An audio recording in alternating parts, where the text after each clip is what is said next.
Wrapping it up on Sports Fit, Betting Insight today. The NFL season is here on Thursday.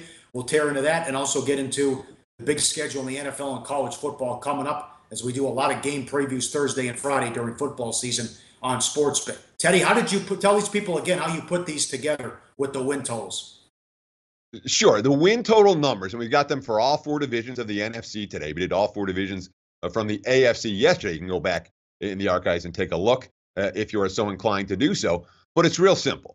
Okay, the win total factors in 8 books, 4 from Vegas and 4 from offshore, generally the sharper books offshore and in town. You take those 8 books, you average their win total together, but you factor in the juice, where 50 cents worth of juice is worth a half win. And voila, your spreadsheet spits out some numbers. It says this is what the team's actual win totals are. So let's flash up the NFC East right here, and you can take a look at what the numbers show. And again, these are the aggregate averages from 8 books with juice factoring the equation. And we have Dallas and the Giants, only about a third of a win separating them, then Philadelphia, and then the Redskins ranked dead last in that division. But of course, we're talking about the Dallas Cowboys at the top of the division. We got to talk about Dak Prescott, Pauly. Can Dak Prescott do as a sophomore what he did as a rookie last year and lead the team to an exceptional season? Yeah, we'll see what happens with Elliott, but I think they'll change how they'll play if Elliott's suspended. He has a ton of weapons, and I think Prescott will have a big year as well, although the Cowboys will regress, as they usually do when they win the division. I like the Giants, who went 11-5 last year with a nasty defense.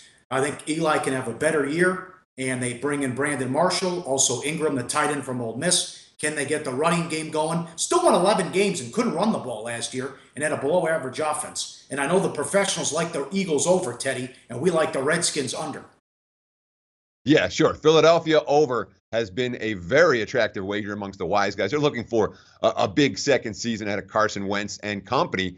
And it's worth noting, as the season win total marketplace has changed, so is the betting marketplace. Philadelphia and Washington, if you go back to the beginning of the offseason, the very first win totals, these two teams were almost even. Now there's more than a full game separating the two of them. That has been reflected in the point spread as well. The Redskins were home favorites against the Eagles in week 1. Well, now the lines pick them, or Washington +1 in a lot of spots. The lines for week 1 reflect the changes in the win total marketplace. NFC North now, gun to head. I would take the Bears under. I think Teddy disagrees. Expect Trubisky in there at some point, sooner rather than later. Lions under, horrible roster, not much on defense. Packers, I could lean over. I could see them winning 11 games. Good game week 1 against the Seahawks at home. And I don't know what to make of the Vikings. That offensive line really concerns me. It was horrible in the preseason. It stunk last year. I like that they got Murray and Cook, but I don't think Bradford's going to have time to throw. Yeah, and that's a big issue for Minnesota. In my mind, Minnesota's the X factor in this division. All right, the upside on the Bears is probably 7 or 8 wins. They're not going to be a playoff team. The Lions upside, you say, if everything breaks right for the Lions, maybe they go 9-7 like they did last year. But Minnesota's a team that a year ago we were talking about as a potential Super Bowl contender. They opened up the campaign 5-0, and then everything fell apart down the stretch for them. Offensively, the offensive line fell apart. Sam Bradford was the check down. He made Alex Smith look like a deep thrower with his check down passes. And even the defense, which Mike Zimmer had so carefully crafted, started to wear down by the end of the campaign because of that offensive ineptitude. The market's expecting a bounce back for Minnesota this year. They've taken over money, and they've taken over money in recent weeks. We'll see. The jury's still out on the Vikings. In my mind, they're a fascinating team to consider heading into the campaign. Yeah. You're not going to find any of my money on Minnesota over 8.5 wins. Teddy, I could make a case for all 4 teams to win this division, the NFC South. I think Atlanta takes a step back. I don't like Shanahan leaving, and Sark's now the new OC. Carolina gets McCaffrey. I think Newton bounces back as well. I love the Saints. Back-to-back 7-9 seasons. I love them over because you get Adrian Peterson, more of a running game. Remember, 7-1 ATS last year on the road, and 7 of the 9 losses by less than a touchdown. I think they catch some breaks, and the defense improves as well. In Tampa Bay, a lot of weapons. I mean, you got O.J. Howard, Evans, Jackson, Doug Martin. But Winston, if you make horrible decisions off the field, why wouldn't you make them on the field? That's troubling with me, but that Tampa Bay defense was nasty down the stretch when they closed 6-2 straight up. What do you think about the South? Yeah, I mean, sitting at the Tuesday group yesterday, which of course is one of these, there's, how do you describe the Tuesday group? It was here before I got to Vegas 20 years ago, where a bunch of wise guys sit around and have lunch and talk football every Tuesday afternoon. We go through every game on the board. I've been going for the better part of the last 20 years. There have been guys that have been going longer than me. But the general consensus was this is the toughest division in the NFL. The win totals clearly show it.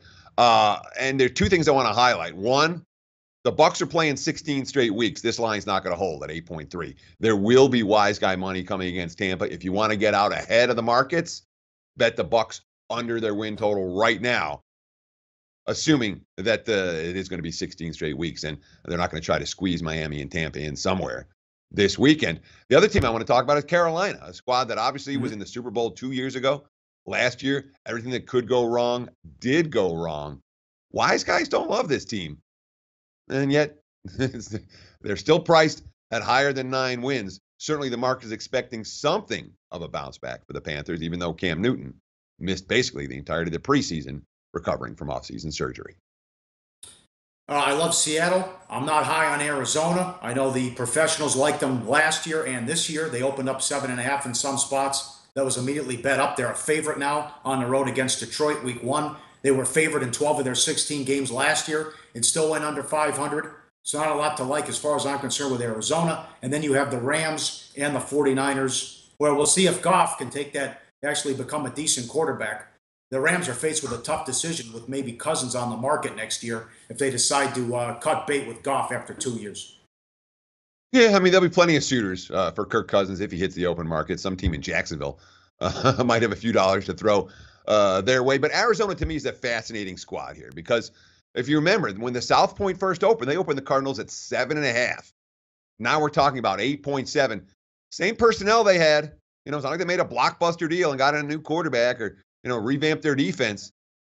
So when you're talking about line moves over the summer, the importance of having multiple outs, you know, that's why we talk here a lot on SportsBet. Have at least 3 shops you can bet at. That's why you go to Sportsbook Review and take advantage of the bonus pages and the bonus offers that you can find, is to make sure you can get some of these numbers when they first come out. Arizona 7.5 over, great bet. Arizona 8.7 right now, you know, 8.5 with juice, not so much. And the 8s out there with Arizona are heavy juice. Cardinals might have been a great bet a couple of months ago. Go over the total. They're not a great bet anymore. Hey guys, for the full video, go to sbrpicks.com. Hey guys, thanks for tuning in to our channel. Now, we've put a lot of work into producing all these free videos, so please help us out and keep all our content free for you forever by simply liking, sharing, commenting, and subscribing. Now, not to mention, a visit to our industry-leading website will warm the hearts of all our SBR employees, especially myself. Now, the links are over there to the left, so do check those out. Thanks for watching.